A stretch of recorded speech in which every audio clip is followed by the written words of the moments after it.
What's happening, legends? Welcome back to the Becoming Reborn podcast. Now we've got our first guest of 2026, and this could possibly be our favorite time to ever do a podcast, Patrick. It's 5:30 a.m. and we are with the big bop, Andrew Fifita. Thanks for coming on, bro. It's 5:30. Come on. Yeah. You got to get with it, you know? How good is it? I have to do early. We all got work. We got the message come through and it was 5:30 a.m. We were like, this is the best time ever. Most active now. Our brains are working. Yeah, I'm actually functional. Yeah. Quick one. Well, the nickname Bop. Everyone calls you Bop. Where'd that come from? It was like the big bopper. For me, I just shortened it because there was an analogy behind it. Like, everyone used to call me fat. Like, I was the fat guy in the group. I wasn't that big, like, playing, but on TV, I looked huge. But the bullies can't get me there. Like, it was one of those things. So I just embraced the name and then, yeah, couldn't give rat's ass. And it was just... When you call me big bop. But I was actually playing that this morning. I was thinking of you. Yeah, my brother took the big bopper part. So I was like, nah, I'll just go as Bop. So everyone's called me. And then I loved, you know, when Fat Amy said, so little skinny, like, little bitches can't get to me or something in that. It was in that movie. So, yeah, I just went with it. I said it was mad. Yeah, good. Well, Paddy, you actually got all the questions. I do. So I'll let you run us through. Can't wait. Now, Bop, tell me about your upbringing, brother. I know absolutely nothing about this. Where did you grow up? How was it? Talk to me. Yeah, born and raised Western Sydney. I was from a little, I guess, town. We say Black Town because from there on out to Penrith, like that's West Sydney for us. So I was brought up a little Doonside, and my old man was at Mount Druitt. But yeah, I grew up there until about 15, 16, and I ended up getting moved out to Griffith, and then I was a country boy for a good 4 years. Yeah. Enjoyed my time out there, but it was one of those things. So, yeah, everyone knows me as a little skinny kid from Western Sydney. Grew up a fullback, and then Grew up a fullback? No wonder you got the foot. No, it explains a lot about the footwork. Yeah, but look at the size of you. Nah, that was Griffith. Everyone thought I went down there and hit a cycle and come out like this big thing, but really, I just ate. I don't know, hit through a growth spurt and then exploded to. I know I went to from being this 80 kilo to about 120. So it kind of filled out the body a bit and then went from fullback. And then we still went down there. I just like, I had no rats given. So I just moved into the forwards because I wanted more ball. So I went to back row and then, yeah. And then you end up in the front row. Yeah. It does make sense. The footwork, the ball playing. Yes. Because you were a front rower that didn't play like a front rower, fair to say. Yeah. No, definitely. It's where the big bucks are if you want to do it that way. Yeah, nice. Yeah, hard. I'm very excited to be getting to that part because I think that Bop changed the way front rowers played. Oof. Yeah, Cool. but we'll get into that once we get to his career anyway. So your family, you've got part Aboriginal heritage and part Tongan heritage. Yeah. Where does that land? Mum's Mob, and my dad's Tongan. Didn't really grow up the Tongan side. My mum and dad divorced about when I was 6. And then kind of split. And then, yeah, kind of was like, grew up with mum, grew up with community. If I think back, it was just me and my brother a lot of the time and a lot of friends growing up. And then kind of you seen as twins down two different paths. And I got one goody one and one little evil one on the other side. So I had to pay the little bad kid I guess, growing up. And it was just one of those things where, you know, I hit 13 and then kind of ran away from home, and it started from like couch surfing into meeting like my pretty much my adopted family. And then, yeah, I met a really good coach and kind of just went down that path with him. And then I had a home, literally very spiritual.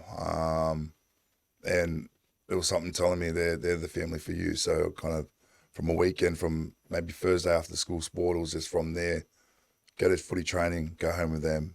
And I was there until the Monday. So kind of split roles. I was more the runner kid. So yeah, but they kind of pulled me in the line.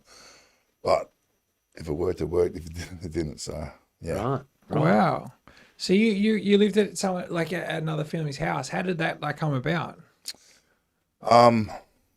So parents remarry and that, and I didn't really get along with, I guess, my stepdad and all that kind of stuff. And I reckon ADHD didn't play a part. ODD didn't really play a part. It was more, I couldn't really get on top of things. So when they challenged me with something, it was a blow up, and it was always a blow up. And I guess when you say which twin are you the good twin or the bad twin? Everyone knew who I was because I had this nickname Aggro, and you just didn't want to mess with me growing up. I was just the ultimate dog shotter. So in saying that, I have mum and dad, and I love my brothers. I've got TJ, Kyle, and Blake, and then I've got like my mother and my father, who I remember little things with dad, but didn't really go around or do stuff with my dad. It was more that love-hate relationship where, my mum was really into me about like go and say something, and I'd fire up and give it to him, and then my mother would say some stuff and I'd be like giving it to her, and I'd just walk out and I was off pretty much. So I was a bit of a runner. I'd be going from like house to house and new mates and that, but mum and dad have been there ever since since that's probably 13 when they took me in, and they just played that role. And, till today, I have mum, dad, and always, they've been there right through with my kids and that. That's Danny and Cottle for them. It's, different side of things, but my kids know my like Black Pop. I got Black Pop with the Tongan one, but they only really know Nanny and Cottle. They don't really know. They've never been around for my mother. So yeah. Okay. Yeah. So you call your mum and dad the ones that like that you went in when you're 13. Yeah. That's really Nanny cool. Cottle. So yeah, and they got Black Pop. So as my dad. So I kind of reconnected to him end of 2016. So Good. yeah. And that was who was just up at the nines. That was the mum that was just up at the nines. Yeah. And She's wild. She's the one that wouldn't let us play together. She's yeah, definitely. So it was more. Look, I don't know if you can say the words on the potty, but like what the fuck, cunt? It was one of those ones. It's quite abusive, but they were driving up there for it. I feel sorry for her and dad because you're not just getting the average 2 kids. You're getting like there's 4, and then 3, 2. And then 3, all the kids at once. It's go for your life. Good luck. Wow. So they enjoyed it. It was one of those things, and we'll never. I guess I reckon the last time we go back up there and have some fun and that, but we'll get there again. Yeah, we will. All right, Paddy. Sorry. Yeah. No, that's okay. So, growing up, family home was scattered. How did footy play a big part in your upbringing as a kid? I always read this because people would have thought like footy was everything for me. Footy gave me a home in my local, community, but also gave me a real big like I have to say it like kind of a bit of a criminal life because Tuesday nights was training, and then we changed it to Friday nights because we wanted to go out afterwards. So I was a bit of a runner.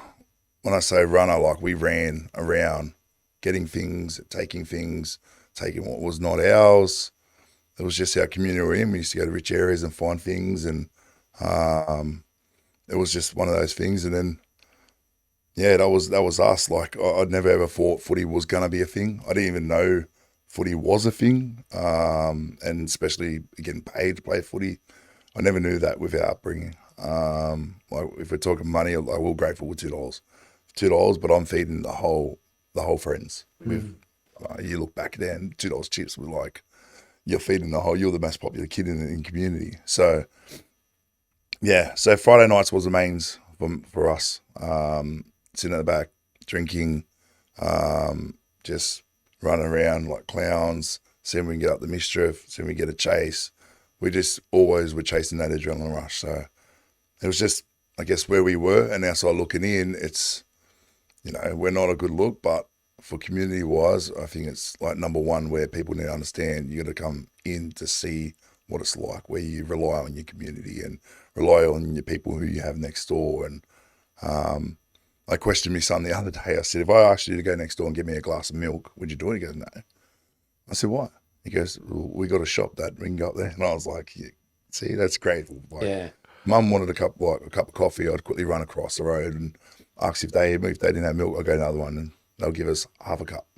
Even if it could be the last quarter, that would just be a little bit. Just to, I know we relied a lot on our community and just the little things like that kind of stuff. Like if we go, Mum asked if we can borrow $10 until Thursday until she got paid or something. It was just the little things that always kept us going and that. So I think that's where I guess me being around community wants, that stuff to try and come out. So I know we're in a very well-off area now, but it's different, Different to what you grew up in. Yeah, definitely. Tell me, so you grew up in Western Sydney from the sounds of it. Pretty tough upbringing and probably a lot different to what it is now out there. Are you proud of where you grew up and where you come from? Yeah, definitely. I've always literally repped my area, rep where we're from. I know there's a lot of these big area codes and little gang wars out there at the moment, but like for me, if you're from, like when you go on the world stage, you're from Sydney. Sydney's a big place. I only know because bail conditions kept me out of Sydney. Nice. So it was one of those things that like we go to stage, I'm from West Sydney. And you hear BAMs like I'm from West Sydney, puts the W up. We love where we're from. The biggest question I normally get now, would you move back out there? I was like, my kids would die out there. Like, and that's just honestly speaking. Maybe my daughter, I don't reckon my daughter would. She'd thrive it, but she's got that dog in her, doesn't she? But it's just one of those things, I say West Sydney, but if I'm talking footy terms and that, like, I have to appreciate, like, Penrith didn't want me. I always said this. Even growing up, rep teams and all that, our team was too bad. We were in it more to fight instead of playing footy. We used to get mercied every week, but we used to have fun with it as well. And then 16, I got in we stole a truck. I can talk about this one because we got done. I stole one of those big Caterpillar trucks, the big scoops at the front. It's got a big claw at the back. Digger. Yeah. It was like one of those. I owned it. So it was one of those things we kept for about 2 weeks. Just for fun? Yeah, just for fun. It was one of those things. It was, we popped it with some scissors. When we sat down with the guy who owns it, he was actually impressed of like how we actually offered us a job. Because he's seen our age and he knew school wasn't right for us. And he was just like so giving. Well, the police officer at the time was like, no, they need to be locked up. And there was all these things going on. But and again, she shafted to Griffith. So, because of that. I had big bail conditions. I had 2 years where I was down there and I signed in for the first year of it. So when I say signing, you have to go to the police station like Monday, Wednesday, Friday. Just to any time between 9 and 3, just to sign in. And I think the biggest thing for me, I was, I'm talking about in life where I always said I was a runner. I think that was me getting ready for this stint where I went down there by myself. It was really good. I wasn't allowed to leave until I was 19. I didn't finish year 12 till I was 19. It was a bit weird, but I started I guess my footy just went up from there. It was different, down there, especially playing country rugby league. Do you look back on that time? You got moved out to Griffith. I'm assuming at the time you wouldn't have been happy about it, being a 16-year-old kid getting dragged from his mates and the family that you had in there. Yeah. Do you look back at that and are you grateful for it now? Yeah, definitely. I moved a bit when I was down there. Like I said, I had a shed. We had this tin shed, like your proper garden shed at the back. I got shafted in one of those with my little cousin at the time.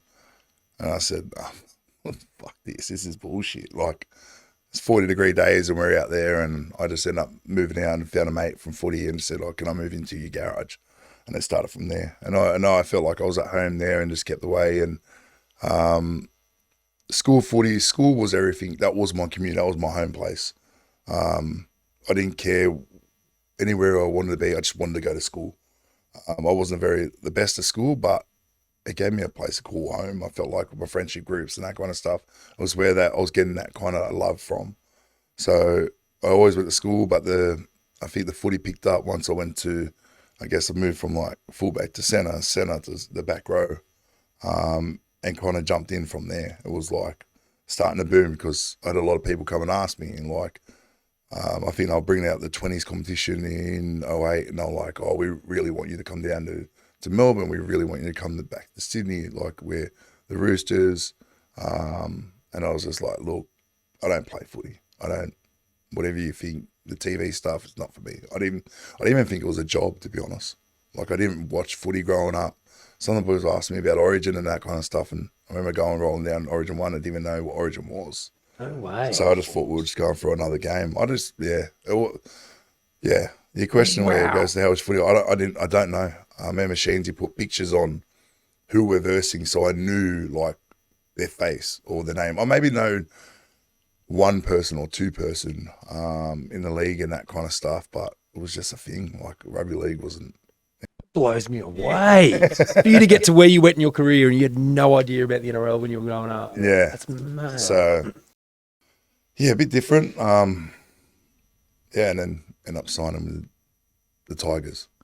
Yeah, so how did that come about? So you're playing school footy, and obviously the people are seeing the big bop doing his thing, and I'm sure you're just fending everyone for fun with a bit of footwork as well. And the size that you are now at 16. Yeah, it's fantastic. Yeah, I must say we weren't the very tallest. We weren't tall. Me and my brother.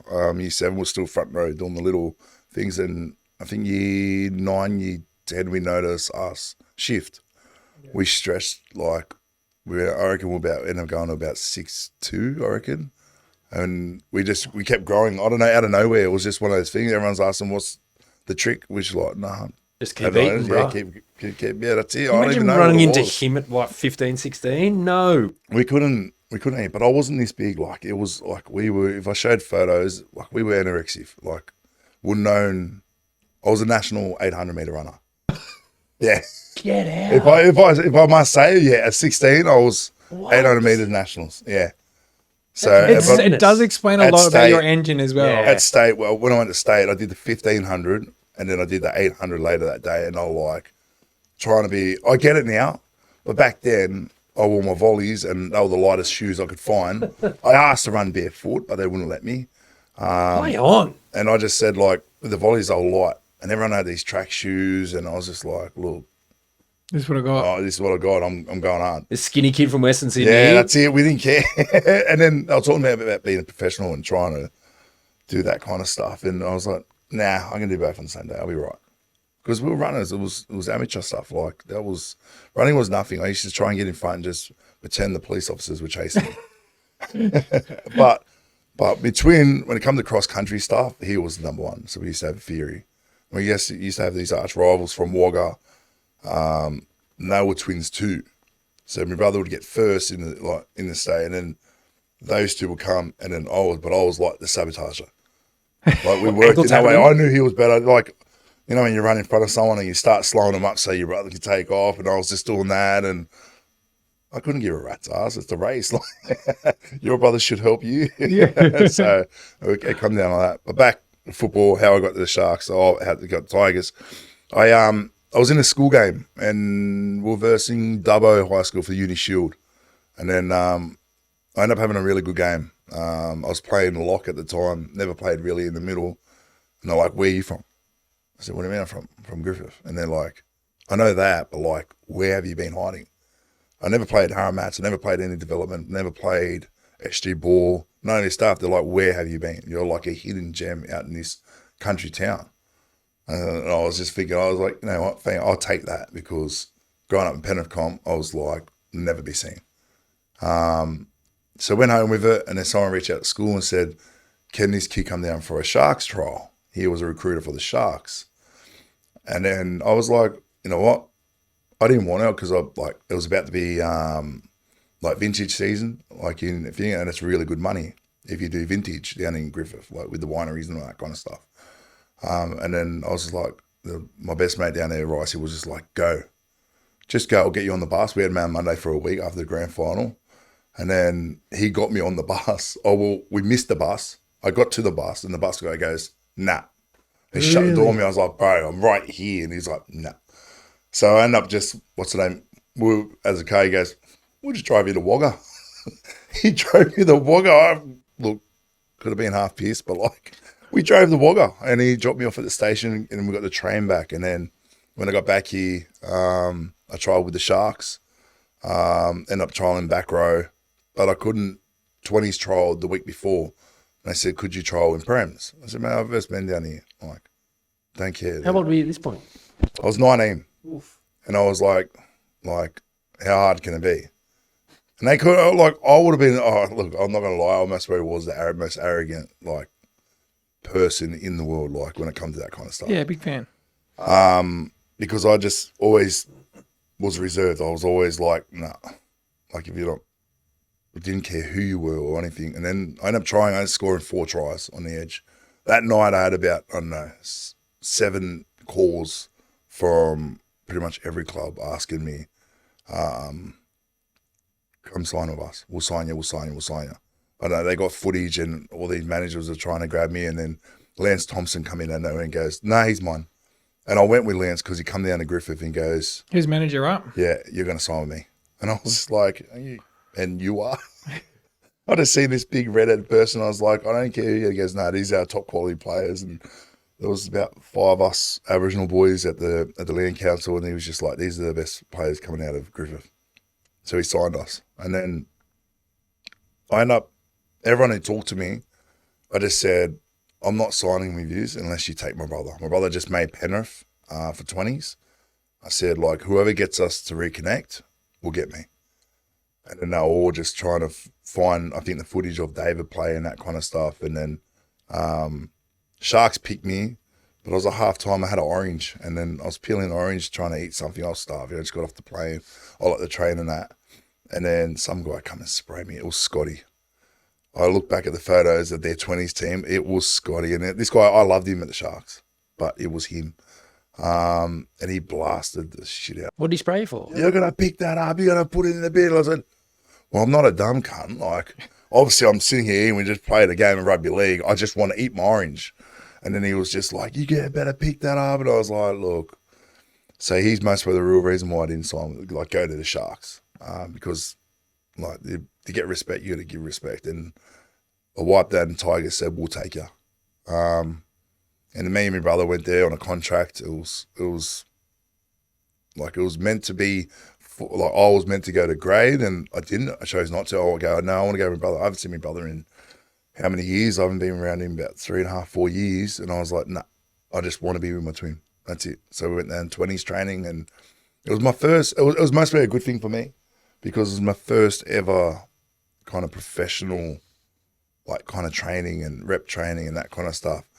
But like I said, the arrogance, you come out and then first day back, you're doing we had a 2K time trial and that. And I'd roll in with my V-can and eating a pie and they're like, what are you doing? And I was just like, oh, what have we got? I said, I don't care. And well, you're about to run. And I looked at David, started laughing. And I said, they don't know. We can run. And then after that, we ended up winning this 2K time trial. They're like, okay, we got to get you down. So I went from 120 to 103 and I just felt like I was just nothing. I felt like I was too light. So I ended up going back up to about 112 and 20s was just different.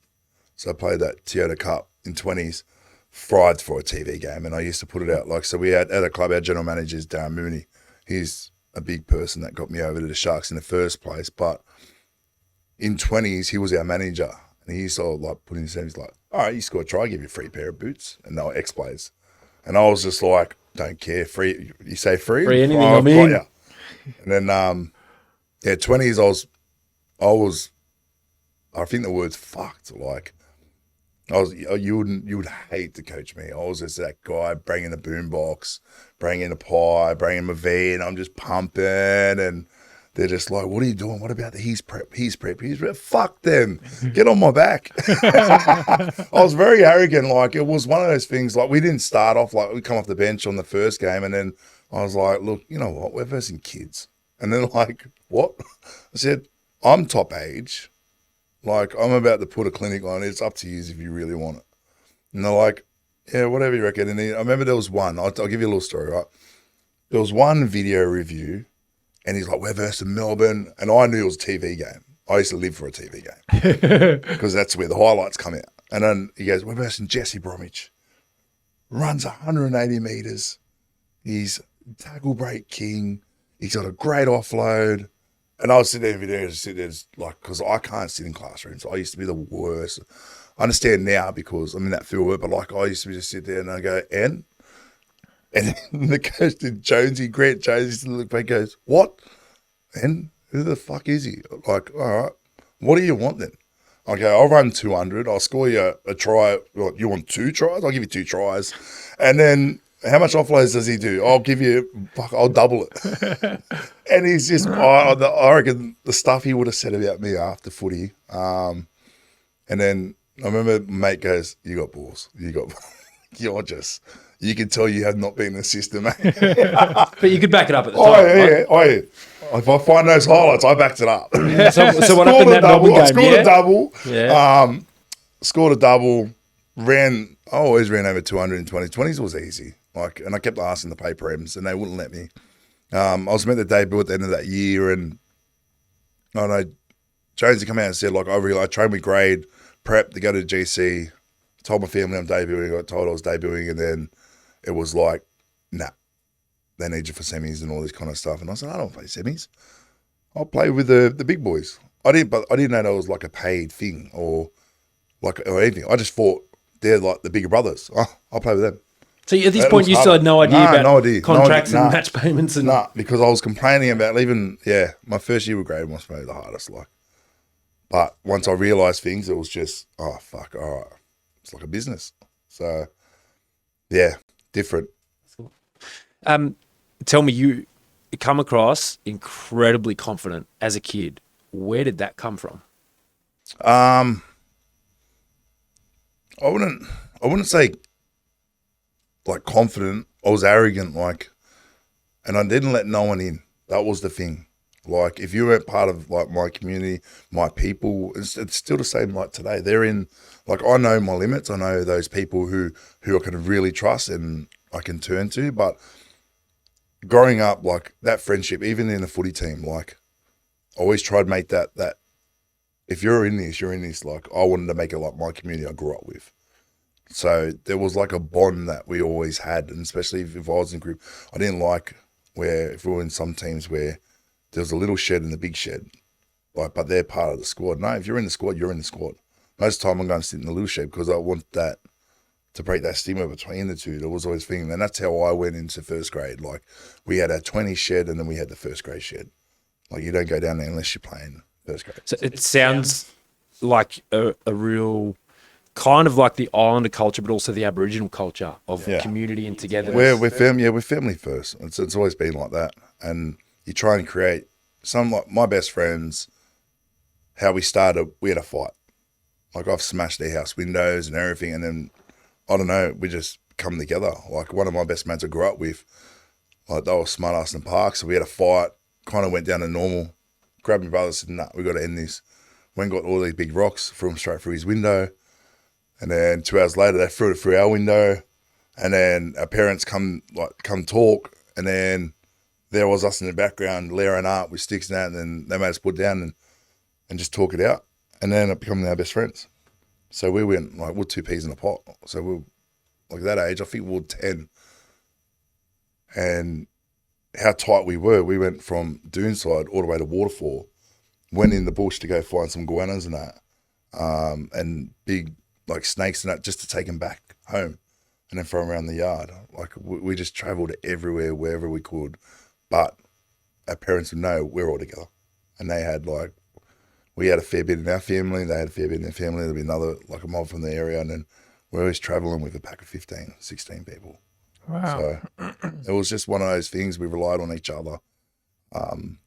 Then some of the other blessed ones who had their actual parents in their lives and could be relying on them. So it was just the way I grew up was different compared to a lot of the others. So, yeah. So there's a lot of kids from broken families in that pack? Definitely. Looking for that Yeah. family? Yeah. Kind of type, yeah. I reckon where your confidence comes from too is like you've always had to stand on your own 2 feet. Yeah. So you've had to back yourself. Yeah. There's no other option. Yeah. Running what away it- at 13. Yeah. It's on you. And then that's where that and then through the reps of getting through those times in life, whether it be just general life or football, and then once you've got it, done it, then it's like, all right, I can do this, and then that's where that confidence comes from. Yeah, definitely. It's one of those things because like I couldn't care less if it happened though. I have that. I call it a superpower with ADHD. Like I can not let things go. I get fixated on things, but it's more I'll risk it. If it doesn't pull off, oh well, fuck it, let's move on. Where I think, I'm not going to say a normal person, but like they'll do it, and then dwell on it and get on like oh, why did I do that? Why did I? And like, especially in rugby league, some people really dwell on that one error and won't get over it for at least 10 minutes or try and find a thing, where I was just like, oh well, we had a crack. Yeah. Let's go now. It's funny. My next question here was like, what separated you when you reached the heights in the NRL career? I reckon that mindset's got a lot to do with it. Having no fear and having that confidence bordering on arrogance. Yeah. But also, you try something. If it comes off, oh, well, had a crack. Yeah. Go again. Yeah, like the hardest thing for me, I grew up an outside back. When I first come to that 20s, they said, you're playing front row. I was like, yeah, whatever you reckon. I'm back row. I'm not doing that kickoff run. That's the worst run in the world. And then I grew to love it, and I was like, nah, I'm a front rower. And I knew where I was, but watching other front rowers like just run and take a hit up, I always questioned it. And they always said, and it wasn't until, you go look at some of my first year highlights, even like I was trying to do like the Benji Marshall stuff.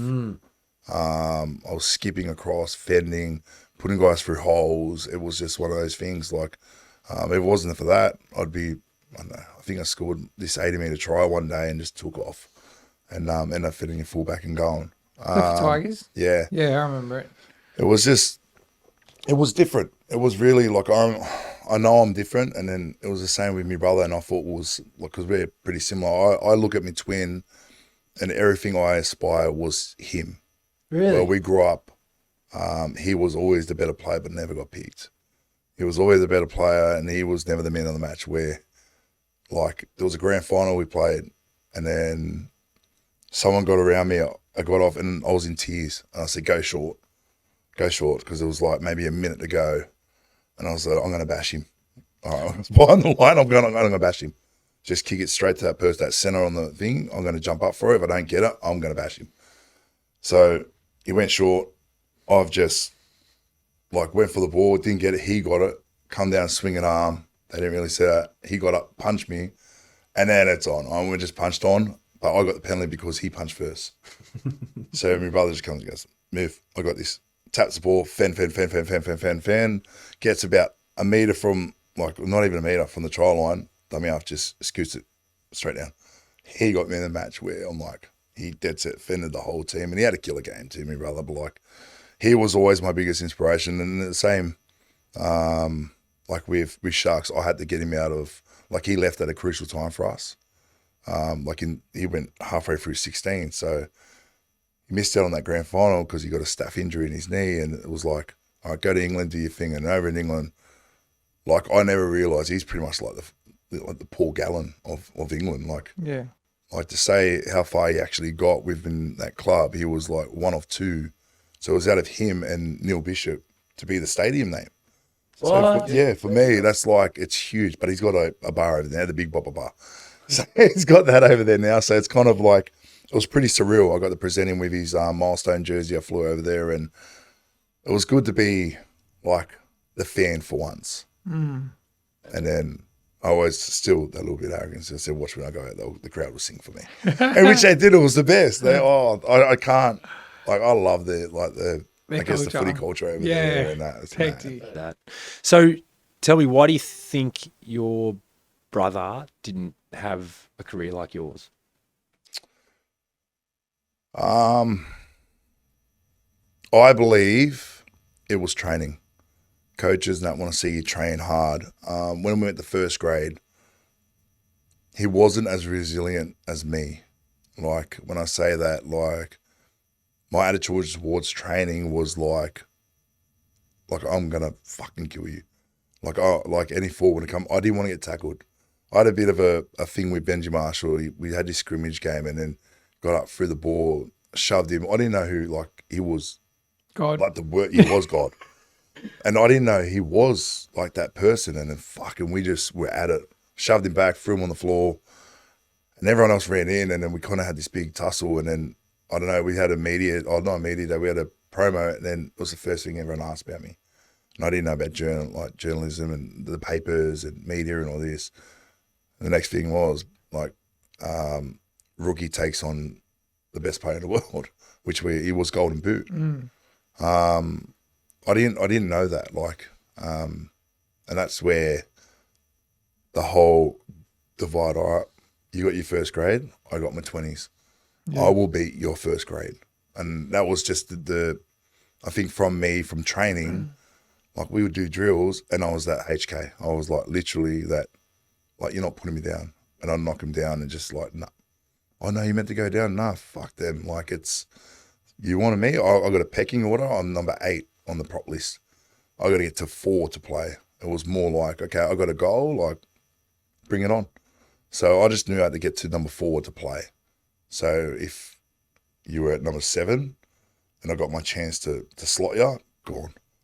I know. I was just like, you don't have to look at my eyes when you say that. I'm intimidated enough already, all right? Far out. But I'll be like, go on. Take it. Okay, I've got that. And then it was like a couple of old players and that, they were like, respectfully, they had like really good careers and that, but like I was the young bull ready to go and ready to take over pretty much. It was just, but I didn't know about the matches and all that money stuff. Like it was just, I was skipping training a bit just to work because I was in top 30. Like you're only getting 30 grand a year when you're in first grade. And they got me a beauty. Like I signed 2 years and then, it was just very cheap. But then when I seen the matchy payments come in, I'm making it. I was the man.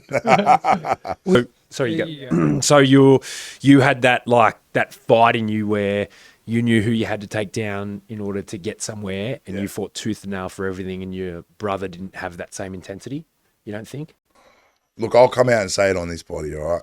My brother slotted Robbie Farah, and he got up and arrogantly said, "You'll never fucking debut here." No way. And David really hit me brother hard, and he hated it like from that moment onwards. What do you mean by slotted? Like he scrimmage. Yeah. He come out and David just put a shot on. We used to have these pads clean. Yeah. We used to have these pads, and we felt like we were in the NFL. Like it was one of those things. And he didn't miss him. He didn't like it. He didn't. I'm like it. assuming he's got out from dummy half. Yeah. And your brother's just seeing him, and he's going to try to bite in on that A, and he's just gone bang. Yeah, just bang. And he got him a beauty too. Like it was, but I never seen him be like that. But I do kind of believe it now. He accused me of cheating. So we're doing this Malcolm's joint. He goes, "No way you beat me. It's impossible you beat me." And he was calling me a liar, and I was just like, "Bro, I'm telling you now, I got you." Yeah, I heard before I met you, Groover used to tell me that you would always win like some of the, even with the 1.2s, you'd win those ones. There's like maybe 1 or 2 outside backs, but you would always win the forwards, like hands down. I had we used to do this 1.6. It was like 16 100s. Yeah. And I remember my man New Brown's filming in the background. Having He a little knows. giggle. And we used to run it. And then when I had LJ, like my son, like, I don't know, something clicked in my head. And it was like, okay, to get the bigger money, you need to be a rep player. To be a rep player, you need to be a bit fitter. Like the work ethic just grew massively. And that preseason, I ended up just went from, me in my comfort zone and being fitter than everyone, or I could really have a crack and just see what happens. So I remember just going from home, getting my work done. It was like a lot more. I was like a ball of energy. I really, all right, I've got something to play for now. I understand being a dad. Like I'm here to provide. And then that off season would have had the best off season, I've ever done. And I guess everyone talks about that because I did challenge Bo Ryan, and he's really, really fit. And we went this 1.6. And you always, for me, you got to run with someone who's fitter than you. So I ran with Groover a lot. And I was always with him, and I was like, "Groove, I got to go." I remember this day, and it was our last one. I said, "I got to go because this is not. I need to go. He goes, go Grooves, you got this. He goes, try and chase that little rat down on the side, throwing that one on the other side, and we were on the right hand side, and I'm just taking off, and then started going, and he's like looking over, going, and he started getting fast, and I'm starting to take off, and then all he hears is, fuck, fat. And he just got me, but I always say because he's faster than me. He And just 30 kilos lighter. Yeah. Let's not forget that. I always was a big person, and but yeah, after that pre-season, I ended up. What year was that? 2013. I went into 2013. I set the NRL record. I played 36 games that year. 36 Yeah, games. played 2 trials, All Stars, City Country, all 3 Origins. Every game went up to grand final qualifier. We lost that. Ended up going and then playing Australia for the next 6 tests. So it was like a full-on year for us. So that was your breakout year when you had It was a that. breakout year. But it wasn't the best thing. I got married that year, so that was... Yeah, nice. Yeah. That was the highlight. Well done. Nailed that. Let's go. That's bonus points. So, yeah. But she didn't like it when the next day I got to go now. Yeah. So, I'm on a 10-week tour. So from the sounds of it, fatherhood was the big, like, the pennies dropped there. Yeah. And you're sitting there in your comfort zone, you become a dad, and then all of a sudden that spurs you on. Well, it went up. It was after my first grade payment. So I played the first 4 games of the season, and I got paid, and I got 1,800 a month for being top 30. It was like 1,800, but or 24, it paid my rent while my missus would do our food and that kind of stuff with her money. So it was kind of good in that way. But like I remember seeing my pay, and I was just like, it was like $12,000. And I've rang the club and said, oh, you've overpaid me, and if you don't get rid of it, I'm spending it. And they're like, no, Andrew, I don't think you understand. If you play a game of rugby league, you get paid $3,000. I said, what? So if I play with the men, like first grade, you're going to pay me $3,000. And he goes, yeah. Oh, fuck this. I'm on. All right. I got my little cousin. I said, oi, we're going. I guess, where we going? Going Do shopping. you want that TV? Yours. Get that PlayStation. We were like, mate, literally, I would have spent nearly all of it in that one day because we never grew up with nothing. And then you come home and you see in our room, we had the sound system, we had TVs, we had like the lot, we had 2 big king beds in the room. It was pretty done up, but that was first motivation. And then once I'm a kid, I realised about, okay, how do we get bigger money? That's so good. Who was your debut against? Against Roosters. You're 14, weren't you? 14. Like, no, so like your number 14. I'm 14 years old. Sorry. You're number 14. I would have weren't backed you? him at 14. When I debuted, I was actually 20. I'm pretty sure I was 20 because I was 18th and Bryce Gibbs was trying to get over a hammy issue. Oh, okay, so you came in late. Yeah, and I come in late. I come in the next day and I rocked up to the game about 5 hours before.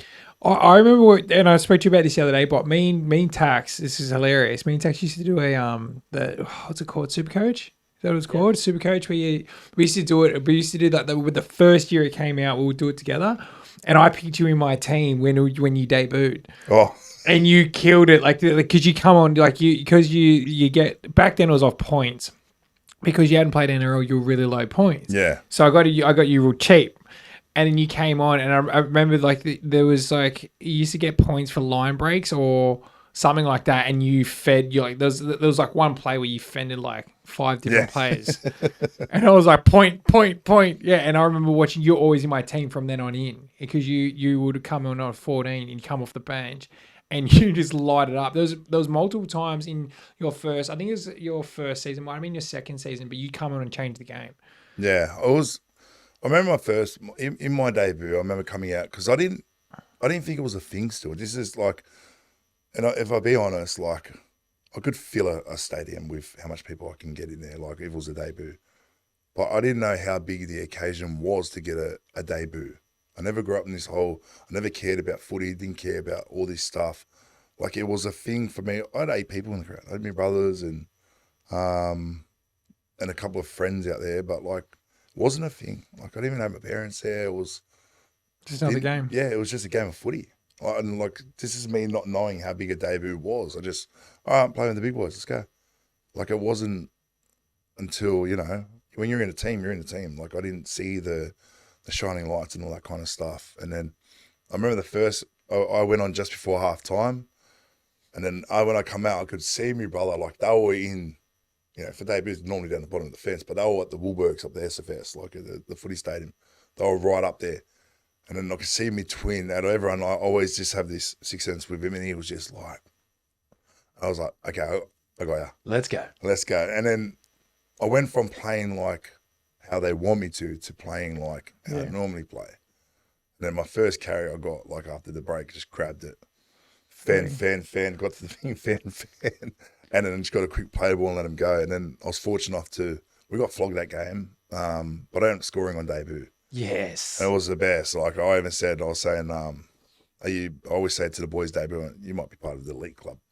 You get to score on debut, And, but it was one of those things, it was a memory, but like I wish it could have been so much better. Yeah. I didn't realise how big the occasion was. And I think for some of these people growing up, footy's not everything for us growing up. I feel like out here, footy and sports is so up there, like, because I know I'm in the thick of it now, but for people out there's people out there going like, rugby league's just another thing. Like, it's just, we have to do it. Tell me, with your upbringing, if you didn't have rugby league and make a career of it, where do you reckon you would have gone? Where would your life be?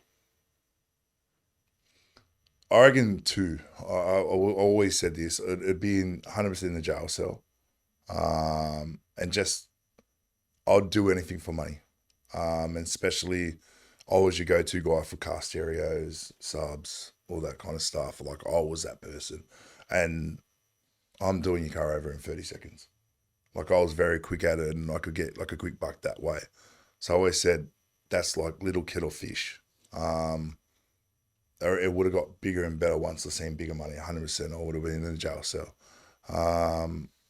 Secondly, it would have been down in the country just doing wineries and that kind of stuff, picking or something, because it was good money. The more harder you work, the better like income you got. But somewhere down the bush, I would have stayed down there. I love Griffith. It's definitely home. Now that I look back at life, I really look at two places, but there's something about home that I always go back down there, and I just feel a sense of belonging down there. It's just, that's my country way. I always, something about it. You do come across as someone that got caught up in the big smoke in Sydney and playing footy at the highest level, but you didn't really love that part of it, the media and the, everyone putting you up on a pedestal and you being tarred with a certain brush. Well, I've always been the runner, and you always want to be hidden, and you always want to be, try and not get caught. I've always been, and the way I grew up, that was it. Especially like when you go to parties, like I remember ringing my parents, make sure you bring me black trackies, black jumper, black shirt. Surely if your son's asking for that now, what are you doing? Where you going, Robert? It was one of those things, but I just didn't want to be seen. Where it was very hard for me to adjust, especially that 2013 year. Like I was known as the best player. Like I was up there, Golden Boot nominations. I was Daily M. It was one of those things where, okay, I didn't just hit where I could be. I ended up becoming the king of the props. And I think the only way back down at his peak was down, not up. There was nothing else to go to. So I couldn't really, the following year we went to the Nines and all this. And I wasn't due back to pre-season until Feb because of the tour, how long it went. Yeah. And then I rolled into this Nines comp, and that was my first week of training. But luckily I was like pretty fit, got through it easy, but also I didn't do a pre-season. I wasn't up to standard, and I was just riddled with injuries. But I don't know, when it comes back to the papers and that, it's always about, okay, what have you heard or what's going on here? I never knew about like there's little things that will take where I was asked on the street, do you regret what you did? No, I don't regret shit. Like there's things like you do regret, but like they don't know the full story. But yeah, there was like, a few things, especially, I reckon 13 and 16 were the hardest years when it come to adversity shit. So yeah, I was painted as a villain from then on, and To be honest, I couldn't give a rat's ass unless you were in my circle. You knew who I was, and that was the main things I was preached upon. And it kind of fixated my mindset on the people I knew than the people who was over there with, like, when I was struggling with anxiety and that kind of stuff. So yeah. Tell me a bit more about that. Struggle with anxiety. How did that come about? So I should have went into it. So 13, I was up the top, and then by then 14, I ended up trying to take my life. It was just down, spiral. Everything. Every single time I got going, something happened. I was getting injured. And then I got out of rehab, went out, had a celebration, told the club that I was doing training and I was running, and then a dog chased me and I fell over and snapped every lig in my hand. And then it was just from me punching the ground, or like I went to get up and I was just like, fuck, I just hit the ground, but it ended up busting all my ligaments. So I was out for another 10 weeks. It was like, and at this point, we lost the club was in shambles because of all this SARS stuff. Half the boys that were debuting, I didn't even know who they were or what their names were, or like you were just, I thought it was from Cronulla Canberra or dealer, like players coming in and just filling the void. It was just one of those things. Like, it was a really bad year for us. And then I think the last straw, I went on my brother's Bucks party up in Queensland, and it was nothing towards me. It was just, there was a girl about 5 meters away, and then someone from our group, and when I say me and my twin have different groups, and it was like the final, it must have been the final straw, and then someone squirted this girl with tomato sauce. Everyone was laughing about it, and then I felt sorry for this girl, but really, the back of my mind, I had this villain picture. They look at the group, they're not looking at all of them or person who did it. They can see Andrew Fifita, the superstar. And I kind of went at my brother, I was like, this is fucking bullshit, and end up leaving these races. And then I just went home, and then I went and tried first, and then my brother mate grabbed me, and then he must have told them, and I went back to the motel room where I was staying with my brother and that kind of stuff. And then my older brother, my twin brother, my best mate, and then my brother's best mate were in the room, and we're at this somewhere in Brazil. I don't remember, because when things happen, it gets shut away. But it was 20 stories high, and I knew I could see the window was open, and they're like, okay, what is going on? Jez has just told us something. What is going on? And I was just pacing. I was like, you don't get it. You don't understand, because you, like, I'm different. It's different now. And then they're like, they were at me and like, it's not that hard and all this and that. But no one knew about mental health back then. And then it got to a point where I was like, look, I'll show you. And I've jumped straight out this window. And then it was lucky Jezza was kind of standing behind me, but he's grabbed my foot. And you know when your foot hits the windowsill, he's grabbed that and they've just ripped me back in. And there was no like, oh, we'll give you a hug, you shouldn't have done that, rah, rah. I got the beating of my lifetime. My brother bashed me. My older brother bashed me. It was just one of those things, and then they pulled him off me, and to realise like I was pretty, they never knew about mental health. No one knew. And they knew I was a wreck. My twin brother left his Bucks and he took off that night. He was gone. He just gave me on the first flight home. And it was good on him because he was onto it.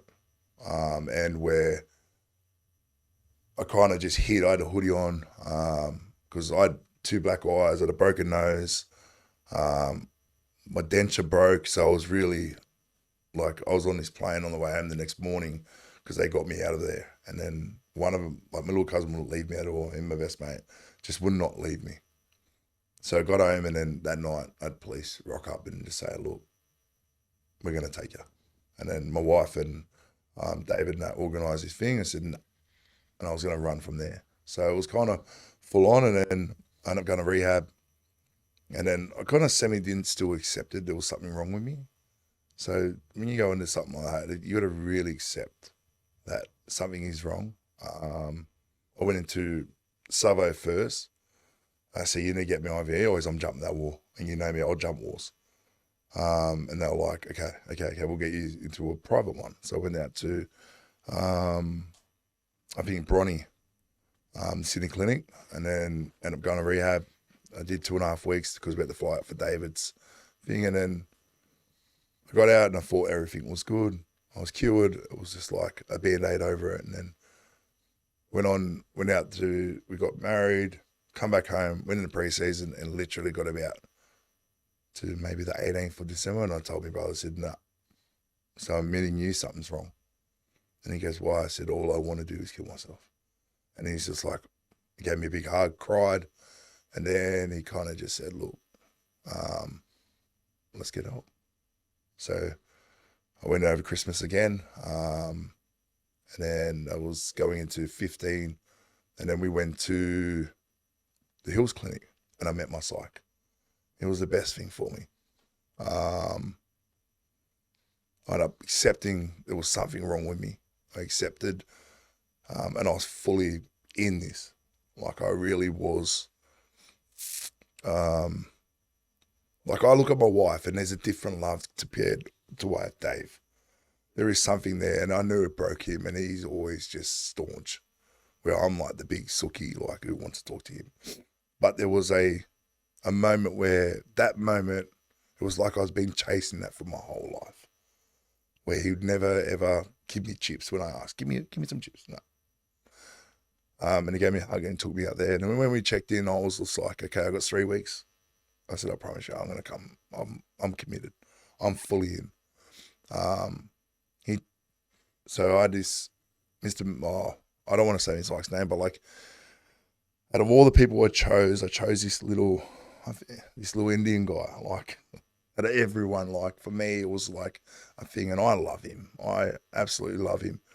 And then he told me things where it wasn't like, oh, but you're a big fella, you can do this. No, he told me different kind of ways around things and made me look at life a lot different. So, and it's the same the way I think about things. And, there's always 3 positives to a negative, no matter what in life there is. And I've really put my energy to that. And no matter how hard it could hit me.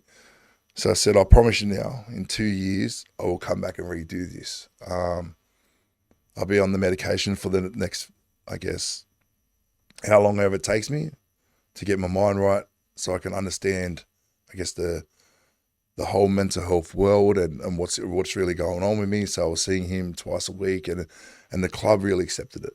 NRL started accepting it and they never knew a thing. So they brought in this whole mental health kind of thing because I was most probably the first player to do this.